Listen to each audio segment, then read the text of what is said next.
Have you ever had the impression that you and someone you cared about are on an endless roller coaster? Everything seemed fine one minute and then it suddenly becomes sour. Is this the nature of relationships? You ask yourself, or could we really make it better? Instead of looking for solution together, each partner begins concentrating on who is right and who is wrong rather than working together to find answers. You build a wall between you with this blame game, and it's only get worse with each disagreement.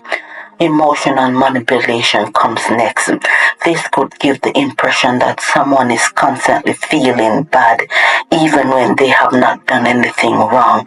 It resembles an emotional tug of war in which one spouse uses fear or guilt to try to control the other. Toxic. The problem is that identifying this pattern is already a step into the right direction.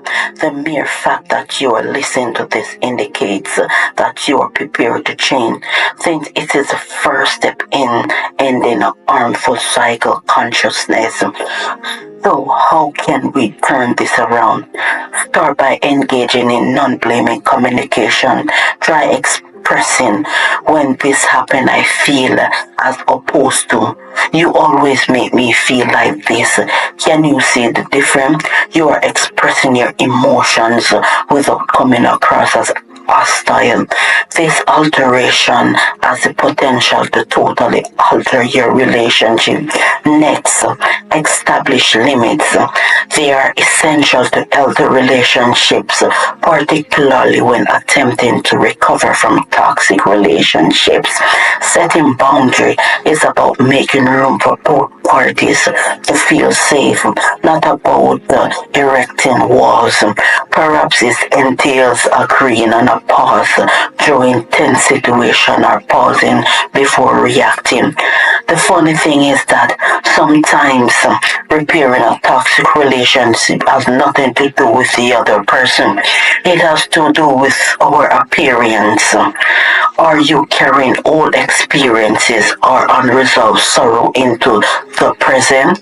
The relationship may begin to change as you concentrating on improving yourself because healing begins on the inside.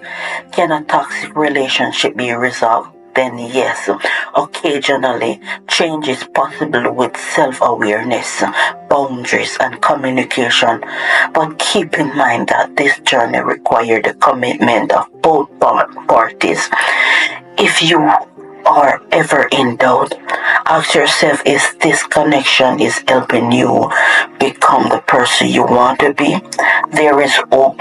If the response is affirmative, what if not? Perhaps it's time to stand back and decide what is best for your health. Never forget that you deserve a relationship that makes you feel better, not one that makes you feel worse. Thanks for listening, and please click the subscribe button if this resonates with you. Together, let's create more robust and awesome relationships.